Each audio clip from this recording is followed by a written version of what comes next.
Hi everyone, this is Anam. Welcome to PhD jobs and admission. So आज के इस video से हम इग्नू के पीएचडी एंट्रेंस एग्जामिनेशन के लिए सेशन स्टार्ट कर रहे हैं। तो हम आज से प्रीवियस ईयर क्वेश्चंस के सेशन स्टार्ट करने जा रहे हैं। जैसे कि आप स्क्रीन पर देख सकते हो, इग्नू के हम 2020 के पीवाई की स्टार्ट कर रहे हैं ऑन रिसर्च मेथोडोलॉजी, जिससे कि आपको 50 एमसीक्यूज एग्जामिनेशन में पूछा जाता है। तो आपके जो भी प्रीवियस ईयर क्वेश्चंस पेपर होते हैं और प्रीवियस ईयर जो क्वेश्चंस होते हैं आपको उसी से रिलेटेड जो कॉन्सेप्ट्स होते हैं आपको वो उसी से रिलेटेड आपको एग्जामिनेशन में क्वेश्चंस पूछे जाते हैं। उससे हटकर आपको एग्जामिनेशन में कोई क्वेश्चन नहीं पूछा जाता है। जो प्रीवियस ईयर क्वेश्चंस होते हैं उसी के कॉन्सेप्ट्स को यूज कर एग्जामिनेशन में आपको क्वेश्चंस पूछा जाता है। अब उसी के साथ साथ जैसे कि आप स्क्रीन पर देख सकते हो, हर एक क्वेश्चन का आपको डिटेल में एक्सप्लेनेशन मिलेगा। सारे प्रीवियस ईयर क्वेश्चंस के हम सेशन स्टार्ट करने जा रहे हैं आज से। तो आपको अच्छी तरीके से सारे एमसीक्यूज को देख लेना है, सारे पीवाईक्यूज को अच्छे तरीके से देख लेना है। आपके जो भी डाउट्स है आप मुझे कमेंट सेक्शन में पूछ सकते हो। उसी के साथ साथ मैंने जैसे कि आपको स्क्रीन पर बता चुकी हूँ, इसके पहले भी काफी वीडियोस में मैंने आपके साथ शेयर कर रखा है कि हमारे इग्नू के पीएचडी एंट्रेंस एग्जामिनेशन जो आपका सेशन है 2022-2023 के लिए हमारे जो बैचेस है स्टार्ट हो चुके हैं। तो जल्द से जल्द आपको एंटर करना है हमारे बैचेस में। जैसे कि आप स्क्रीन पर देख सकते हो, नंबर आपके साथ हाईलाइट हो रहा है हमारा हर एक स्लाइड में नंबर। तो आपको जल्द से जल्द बैचेस को ज्वाइन करना है। तो चलिए ज्यादा टाइम वेस्ट नहीं करते हुए आज के हम सेशंस को हम स्टार्ट करते हैं। So let's begin with today's lecture. तो एमसीक्यू स्टार्ट करने से पहले मैं आपको बता दूं कि डीयू यूनिवर्सिटी के पीएचडी एंट्रेंस एग्जामिनेशन में टोटल आपको 50 एमसीक्यूज पूछा जाता है। 50 एमसीक्यूज जो होता है आपको उसमें एक क्वेश्चन जो होता है, एक एमसीक्यूज जो होता है 4 मार्क के लिए होता है। तो उस तरीके से आपका टोटल पेपर 200 मार्क्स का होता है, जिसमें 100 मार्क्स आपका रिसर्च मेथोडोलॉजी पर बेस्ड होता है और रिमेनिंग 100 आपका सब्जेक्ट स्पेसिफिक होता है। तो 100 मार्क्स फॉर रिसर्च मेथोडोलॉजी आपको पूछा जाएगा। सो रिसर्च मेथोडोलॉजी के लिए मैं आपको बता दूं, यहाँ पर हम आपको कंप्लीट कोर्स प्रोवाइड कर रहे हैं और आपको एग्जामिनेशन में भी सिर्फ एग्जामिनेशन को क्वालिफाई करने के लिए मिनिमम 100 मार्क्स आपको एग्जामिनेशन में लेकर आना ही है। तो मैं आपको बता दूं, हमारे कोर्स के थ्रू आप इजीली पासिंग मार्क्स स्कोर कर सकते हो, यानी 100 में से 85 टू 90 मार्क्स तक आपको हम गारंटी के साथ कहते हैं कि आपको एग्जाम में आ सकता है। हमारा ये 90% गारंटीड कोर्स है, जिसमें जैसे कि आप स्क्रीन पर देख सकते हो हम आपको वीडियो लेक्चर्स प्रोवाइड करते हैं, जो कि थियोरी एमसीक्यूज दोनों वीडियो लेक्चर्स है। मॉक टेस्ट है, टोटल 10 मॉक टेस्ट है। देन उसके बाद नोट्स हम आपको प्रोवाइड करते हैं and 1500 plus revision MCQs PDF. और ये जो सारा कोर्स है आपको दोनों लैंग्वेज में देखने मिलेगा, Hindi as well as in English. तो काफी, जैसे कि मैंने आपको कहा, 90% हमारा जो कोर्स है वो हमारा जो है टेस्टेबल कोर्स है। 90% स्टूडेंट्स हमारा हर टाइम सारे जो यूनिवर्सिटी के लिए होता है 90% एंड अबव रिजल्ट होता है। तो याद रखना है, ज्यादा टाइम वेस्ट नहीं करना है। आपके एग्जामिनेशन की भी डेट रिलीज हो चुकी है, तो आपको जल्द से जल्द हमारे कोर्स को परचेस करना है। परचेस करने के लिए स्क्रीन पर जो आपको नंबर नजर आ रहा है उस पर व्हाट्सएप के थ्रू आपको हमें कांटेक्ट करना है, या फिर आप हमारे ऐप के थ्रू भी स्टडी मटेरियल को एक्सेस कर सकते हो, जिसके लिए लिंक मैंने आपके साथ नीचे comment section as well as description box में भी शेयर कर रखा है। So that's it and let's begin with the MCQs.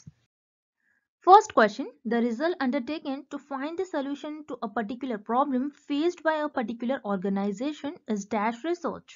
इस क्वेश्चन में हमें फाइंड आउट करना है, एक ऑर्गेनाइजेशन है और उस ऑर्गेनाइजेशन ने पर्टिकुलर प्रॉब्लम फेस किया है और उस पर्टिकुलर प्रॉब्लम को सॉल्व करने के लिए वो ऑर्गेनाइजेशन किस रिसर्च का यूज करेगी। ओके, सो स्टूडेंट्स, इस क्वेश्चन में आपको बस एक ही वर्ड पर फोकस करना है, which is particular. Particular problem, कभी भी आपके क्वेश्चन में पर्टिकुलर या फिर स्पेसिफिक ये दोनों वर्ड आता है, that means it is related with applied research. So yes, यहाँ पर आपका करेक्ट ऑप्शन हो जाएगा option B, applied research. Applied research में रिसर्चर कोई पर्टिकुलर प्रॉब्लम या फिर कोई स्पेसिफिक प्रॉब्लम को सॉल्व करते हैं। देन यहाँ पर आपका ऑप्शन ए गिवन है आपको, फंडामेंटल रिसर्च। फंडामेंटल रिसर्च में researcher new ideas, new theory, new concept develop करते हैं ताकि उनकी नॉलेज इंक्रीज हो सके। बट फंडामेंटल रिसर्च में रिसर्चर कोई स्पेसिफिक और पर्टिकुलर प्रॉब्लम को सॉल्व नहीं करते, दैट्स व्हाई आपका यहाँ पर ऑप्शन ए इनकरेक्ट हो जाएगा। Then option C, conceptual research. Conceptual research ऐसी रिसर्च होती है which is related with concepts and ideas. So again आपका यहाँ पर ऑप्शन सी भी इनकरेक्ट हो जाएगा।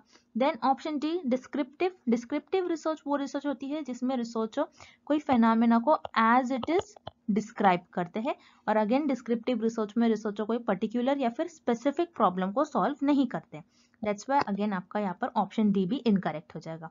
So here correct option is option B applied research. Applied research वो रिसर्च होती है जिसमें रिसर्चर कोई पर्टिकुलर और स्पेसिफिक प्रॉब्लम को सॉल्व करते हैं.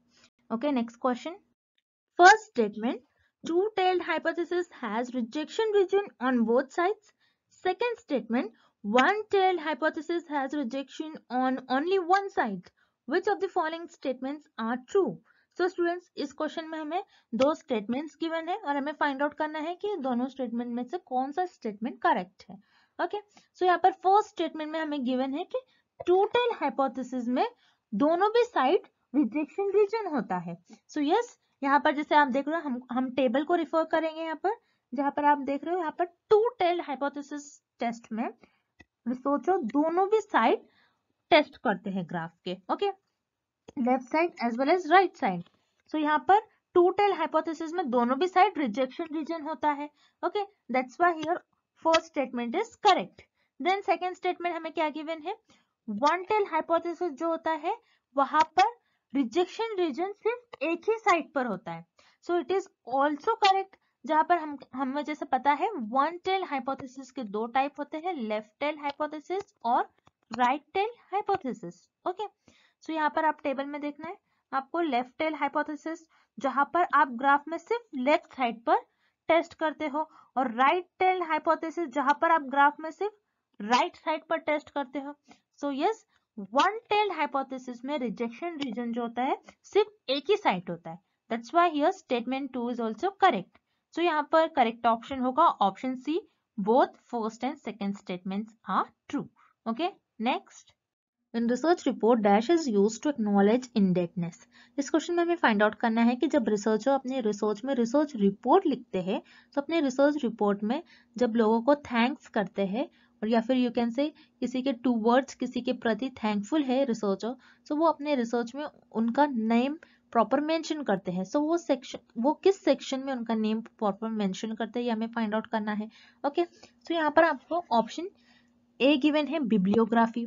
बिब्लियोग्राफी क्या होता है, जहाँ पर रिसर्चर जिन भी पुराने रिसर्चर का इंफॉर्मेशन टेक्स्ट और कॉन्सेप्ट यूज करते हैं उनको प्रॉपर उनका नेम लिखते हैं जिसको हम कहते हैं रेफरेंस. तो यहाँ पर बिब्लियोग्राफी में किसी रिसर्चर किसी लोगों का थैंक्स नहीं करते. दैट्स व्हाई यहाँ पर आपका ऑप्शन ए इनकरेक्ट हो जाएगा. देन ऑप्शन बी आपको गिवन है इंडेक्स. इंडेक्स क्या होता है, जैसे आपने आपके बुक में भी देखा होगा इंडेक्स होता है जहाँ पर आपको प्रॉपर जितने भी टॉपिक्स होते हैं वो प्रॉपर मेंशन किया जाता है विद पेज नंबर. सो यहाँ पर आपका ऑप्शन बी भी इनकरेक्ट हो जाएगा बिकॉज इंडेक्स में भी रिसर्चर किसी को थैंक्स नहीं कहते हैं. That's why option B is incorrect. Then option C appendix. Appendix क्या होता है, अपने रिसर्च रिपोर्ट में रिसर्चर अपेंडिक्स लिखते हैं जहाँ पर रिसर्चर कुछ अपने टॉपिक से रिलेटेड एक्स्ट्रा इंफॉर्मेशन लिखेंगे, जैसे इक्वेशंस हो गई, कुछ इक्वेशन रिएक्शंस हो गए, कुछ एक्स्ट्रा इंफॉर्मेशन लिखते हैं ताकि दूसरे रिसर्चर उस इंफॉर्मेशन का यूज कर आगे रिसर्च परफॉर्म करे. अगेन अपेंडिक्स में रिसर्चर किसी को थैंक्स नहीं करते. दैट्स व्हाई यहाँ पर आपका ऑप्शन सी भी इनकरेक्ट हो जाएगा. Then here option D acknowledgements. Yes, यहाँ पर आपका ऑप्शन डी करेक्ट हो जाएगा बिकॉज रिसर्चर अपने रिसर्च में जिन लोगों ने उनकी हेल्प की होंगी रिसर्चर उन लोगों का नेम एक्नॉलेजमेंट में प्रॉपर मेंशन करते हैं. सो रिमेंबर स्टूडेंट्स, अगर रिसर्चर ऐसा नहीं करते अपने रिसर्च में, सो उनकी रिसर्च अनएथिकल हो जाएगी. So this is very important in research. So that's why यहाँ पर आपका ऑप्शन डी करेक्ट हो जाएगा. Next question.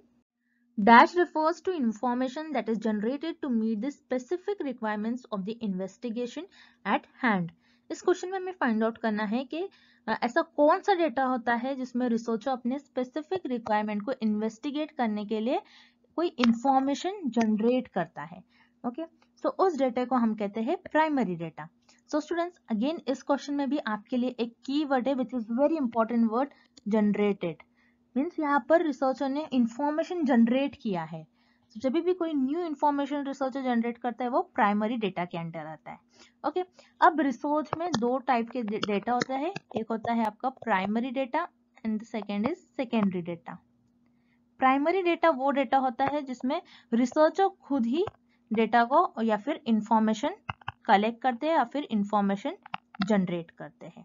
Okay, and the secondary data जो होता है वो ऑलरेडी पब्लिश डेटा होता है. ऑलरेडी पब्लिश डेटा होता है या फिर कोई पुराने रिसर्चर ने उस पर्टिकुलर टॉपिक पर ऑलरेडी जो रिसर्च की होती है वो उस पर्टिकुलर टॉपिक पर ऑलरेडी इंफॉर्मेशन अवेलेबल होती है, उसे हम कहते हैं secondary data. So here researcher ने कोई इंफॉर्मेशन जनरेट की है, कुछ न्यू इंफॉर्मेशन रिसर्चर ने खुद ही जनरेट की है, सो उसे हम कहते हैं primary data. So here correct option is option B, primary data. Next, which is the correct statement about I10 index? इस क्वेश्चन में हमें फाइंड आउट करना है कि कौन सा ऑप्शन करेक्ट है अबाउट I10 इंडेक्स। तो I10 इंडेक्स ये एक गूगल स्कॉलर इंडेक्स होता है। ओके, अब I10 इंडेक्स क्या होता है हम ये एक एग्जांपल के थ्रू समझते हैं। ओके, अगर मान लो किसी रिसर्चर का I10 इंडेक्स 12 है, ओके, मतलब उस रिसर्चर के 12 आर्टिकल्स ऐसे होंगे जिसमें 10 या फिर 10 से ज्यादा साइटेशंस होंगे। ओके, उसे हम कहते हैं I10 इंडेक्स। अब हम ऑप्शंस की तरफ चलते हैं। ऑप्शन ए आपको गिवन है, denotes the number of publications with less than 10 citations. No students, यहाँ पर आपका ऑप्शन ए इनकरेक्ट हो जाएगा, बिकॉज I10 इंडेक्स ये नहीं बताता है कि किसी भी रिसर्चर के कितने आर्टिकल्स ऐसे हैं जिनमें 10 से कम साइटेशन है, बल्कि ये बताता है कि कितने 10 है और या फिर 10 से ज्यादा साइटेशन है। तो यहाँ पर आपका ऑप्शन ए इनकरेक्ट हो जाएगा। देन ऑप्शन सी आपको गिवन है, denotes the number of publication with equal to 10। Again यहाँ पर आपका ऑप्शन सी भी करेक्ट हो जाएगा, बिकॉज ये भी नहीं बताता है कि 10 से इक्वल है। ओके, देन ऑप्शन बी आपको गिवन है, denotes the number of publication with at least 10 citation. तो यहाँ पर आपका ऑप्शन बी करेक्ट हो जाएगा, बिकॉज I10 इंडेक्स ये बताता है कि किसी भी रिसर्चर के कितने आर्टिकल्स ऐसे हैं जिनमें उनके आर्टिकल्स को 10 या फिर 10 से ज्यादा साइटेशन है। ओके, देन यहाँ पर आपका ऑप्शन बी करेक्ट हो जाएगा। Next question, research shows that the older a person is the larger their vocabulary, this is an example of. So students, इस क्वेश्चन में हमें एक एग्जाम्पल गिवन है और हमें फाइंड आउट करना है ये एग्जाम्पल किस कोरिलेशन की एग्जाम्पल होंगी। Okay, so what is an example? Older a person means जो पर्सन की एज ज्यादा होगी, then their larger their vocabulary means here you can say knowledge of words. okay, तो जिस पर्सन की एज ज्यादा होगी उनकी वोकैबुलरी भी ज्यादा होगी। ओके, सो जैसे आप देख रहे हो दोनों वेरिएबल जो है सेम डायरेक्शन में मूव कर रहे हैं। ओके, जब भी वेरिएबल सेम डायरेक्शन में मूव करते हैं उन्हें हम कहते हैं positive correlation. So this is an example of positive correlation. So here option A is the right answer. Moving on to the next question. Plagiarism, where writer changes a few words in the original text of another, is known as. इस question में हमें एक definition given है और हमें find out करना है ये डेफिनेशन किस ऑप्शन की डेफिनेशन होगी। ओके, सो ये डेफिनेशन में हमें गिवन है कि अगर आप ओरिजिनल टेक्स्ट लेते हो और उस टेक्स्ट में कुछ फ्यू वर्ड्स चेंजेस करते हो और कुछ वर्ड को रीअरेंज करते हो, सो वो उस प्लेजरिज्म को हम क्या कहेंगे? सो उस प्लेजरिज्म को हम कहेंगे word switching. So this is the definition of word switching. So word switching में आप क्या करते हो, किसी और रिसर्चर का इंफॉर्मेशन टेक्स्ट लेते हो और उस टेक्स्ट में कुछ वर्ड्स को चेंज करते हो और सेंटेंस को रीअरेंज करते हो और मेंशन करते हो। सो ये आपका कहलाता है, ये प्लेजरिज्म आपका होगा word switching plagiarism. Okay, then आपको ऑप्शन ए गिवन है, direct copying. Direct copying means आप एज इट इज कोई किसी रिसर्चर का टेक्स्ट इंफॉर्मेशन को एज इट इज आप कॉपी कर रहे हो। सो ये भी प्लेजरिज्म होता है, but for this question this is not the correct answer. Okay, then आपको ऑप्शन सी गिवन है, पैराफ्रेजिंग। पैराफ्रेजिंग क्या होता है? किसी और रिसर्चर के वर्क को अपने ओन वर्ड्स में आप डिस्क्राइब करते हो, तो उसे हम कहते हैं पैराफ्रेजिंग। अगेन यहाँ पर ऑप्शन सी इनकरेक्ट है। सो यहाँ पर this is the definition of word switching. Option B here is the right answer. Next question, which of the following tools is good for thesis report? इस क्वेश्चन में हमें find out करना है कि हम रिसर्च में थीसिस किस tool में लिखते हैं। सो यहाँ पर आपका ऑप्शन ए गिवन है, एक्सेल। एक्सेल क्या होता है? जिसमें आप डेटा को एनालाइज करते हो, ये डेटा एनालिसिस टूल होता है। एक्सेल आपका डेटा एनालिसिस टूल होता है। एक्सेल में रिसर्चर थीसिस को नहीं लिखते हैं, दैट्स व्हाई यहाँ पर आपका ऑप्शन ए इनकरेक्ट हो जाएगा। Then option B, power point presentation. सो पावर पॉइंट प्रेजेंटेशन जो प्रेजेंटेशन बनाने के काम आता है और जिसमें रिसर्चर रिसर्च प्रेजेंटेशन बनाते हैं, ना कि थीसिस लिखते हैं। दैट्स व्हाई यहाँ पर आपका ऑप्शन बी भी इनकरेक्ट हो जाएगा। Then option C word document, तो यहाँ पर आपका ऑप्शन सी करेक्ट हो जाएगा। वर्ड डॉक्यूमेंट में रिसर्चर अपने थीसिस को लिखते हैं। दैट्स व्हाई यहाँ पर आपका करेक्ट ऑप्शन हो जाएगा option C word document. Next question, dash a set of interrelated constructions, concepts, definitions and propositions that present a systematic view of phenomena। इस क्वेश्चन में हमें बताना है ऐसा कौन सा ऑप्शन है एक जो कि एक set of inter related concept है, डेफिनेशन और प्रिपोजिशन, ये सब मिलाकर किसी फेनोमेना को एक्सप्लेन करता है। सो उसे हम कहते हैं थ्योरी। सो थ्योरी कोई एक फेनोमेना को सिस्टमैटिक वे में एक्सप्लेन करता है। दैट्स वाई यहाँ पर आपका ऑप्शन बी करेक्ट हो जाएगा। देन आपको ऑप्शन ए गिवन है कॉन्सेप्ट्स। कॉन्सेप्ट जो कि आपके थॉट्स और आइडियाज पर बेस्ड होते हैं, जो कि एक आपको कोई फेनोमेना को सिस्टमैटिक वे में एक्सप्लेन नहीं करता है। दैट्स वाई यहाँ पर आपका ऑप्शन ए इनकरेक्ट हो जाएगा। देन आपको ऑप्शन सी गिवन है हाइपोथेसिस। हाइपोथेसिस क्या होता है? एक स्टेटमेंट होता है जो कि रिसर्चर के अजम्पशंस या फिर गेसेस पर बेस्ड होता है। अगेन हाइपोथेसिस भी कोई फेनोमेना को सिस्टमैटिक वे में एक्सप्लेन नहीं करता है। दैट्स व्हाई आपका ऑप्शन सी भी यहाँ पर इनकरेक्ट हो जाएगा। So here this is the definition of theory. Option B here is the right answer. Next question, when submitting a journal what should a cover letter include. तो यहाँ पर students cover letter क्या होता है? Researcher articles को journal में publish करने के लिए एक फ्रंट लेटर लिखता है, उसे हम कहते हैं कवर लेटर। और इस क्वेश्चन में हमें फाइंड आउट करना है कि रिसर्चर अपने जर्नल में कवर लेटर क्यों लिखते हैं।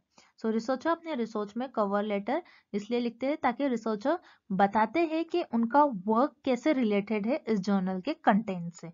ओके, सो दैट्स व्हाई आपका यहाँ पर ऑप्शन सी करेक्ट हो जाएगा। And articulation of why the journal you choose is a good fit. Okay, and thank you for watching this video. Good luck with your preparations.